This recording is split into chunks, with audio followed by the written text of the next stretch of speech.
Bonjour et bienvenue sur Boulevard BD. Aujourd'hui, Black et Mortimer, le dernier espadon. Parce que la présence en Inde est indésirable depuis l'indépendance du pays, la base de Makran va être évacuée et désaffectée.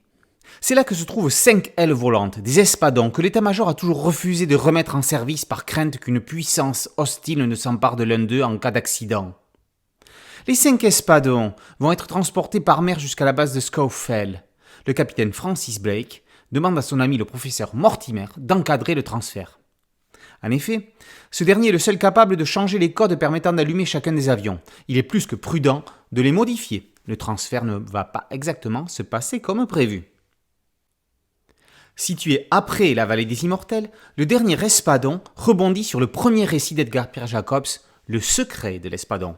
Jean Van Hamme avait juré que l'on ne l'y reprendrait plus, mais il y est retourné. Il pousse cette fois-ci le curseur tellement loin qu'on croirait presque lire une parodie. Lorsque l'on lit entre les lignes, on est parfois plus proche de Philippe et Francis que de Blake et Mortimer. Les codes sont utilisés à l'extrême, ce qui donne une étrange impression d'être dans des chaussons mais d'avoir trop chaud dedans. Le scénariste se permet des choses que Jacobs n'aurait jamais écrites. Certains dialogues entre Ulrich et Mortimer sonnent faux. De même, Marge interrompant une réunion au sommet pour donner un message à Blake est une scène improbable. Reste le plaisir de retrouver au premier plan Nazir dans un rôle stratégique.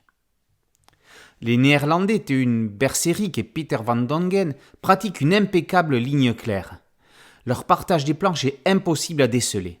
Sont cela des talents de faussaires ou l'utilisation de codes et de techniques utilisant un vocabulaire graphique précis ? Les deux, mon capitaine. Black. Mais lorsque le talent des disciples arrive à la hauteur de celui de leur mentor, pourquoi se priver de leurs compétences ?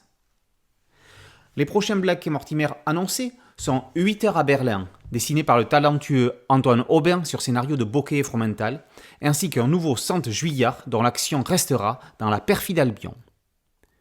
Black et Mortimer tome 28, Le dernier espadon, par Van Hamme, Berserik et Van Dongen, est paru aux éditions d'Argo. Boulevard BD, c'est un podcast audio et une chaîne YouTube. Merci de liker, de partager et de vous abonner. A très bientôt sur Boulevard BD. Ciao.